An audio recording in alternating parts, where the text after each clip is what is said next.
For those people who may not have the motor ability to use their fingers or hands to access their device, a child may need an alternative access method such as switch scanning, using a head mouse, or possibly using their eyes to control the device. Switch scanning is a technique where you use a button, or we call it a switch, that is hooked to the device, and it may not be positioned at someone's hand. It may be positioned at their head or at their elbow or at their foot, anywhere that is the best position for them to be able to have movement that is consistent. The scanning is something on the screen where it would highlight the buttons as it goes through the choices, and when it gets to the choice that the child wants, they would hit their switch and it would activate that message. So it may go across and say food, drink, play. If the child wants to say, I want to play, they'll hit their switch and it'll say, I'd like to play with a toy. Scanning has different types of patterns. The first pattern, which is the most basic, would be automatic scanning.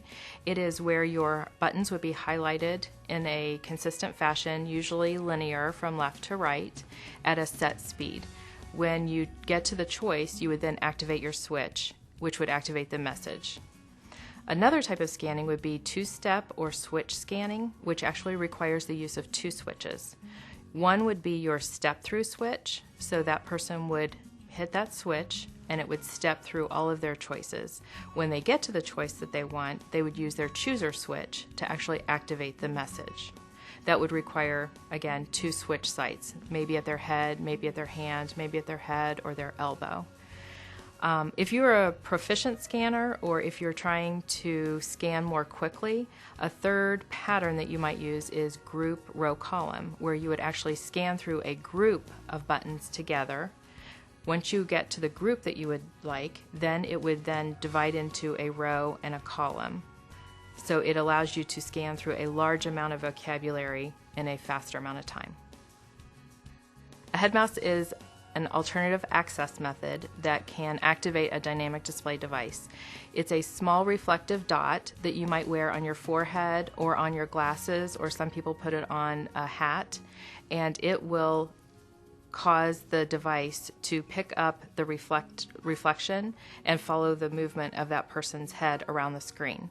When it is resting on a certain button for a certain length of time, it will activate that message. You can also set it that you can scan around the device. When it gets to your message that you'd like, you can also hit a switch to activate it. Eye control is an access method where you use your eyes to control the mouse or cursor on the screen of a dynamic display device.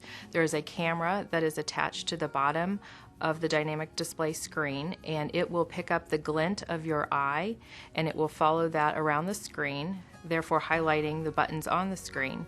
When you get to the one you want, you hold for a specified length of time and it will activate that button.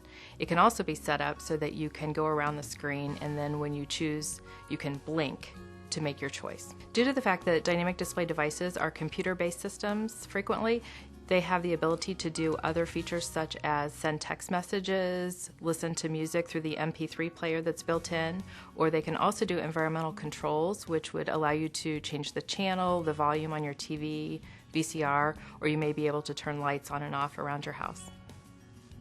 Dynamic display devices are pretty high-end technology, therefore you should really get an evaluation by your speech-language pathologist to find out which device and which features of a device would best meet your child's needs.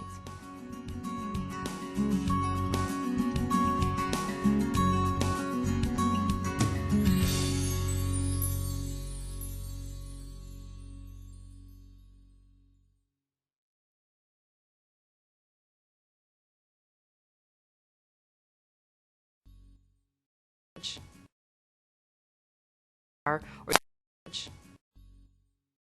message, the message, the message, the message, the message,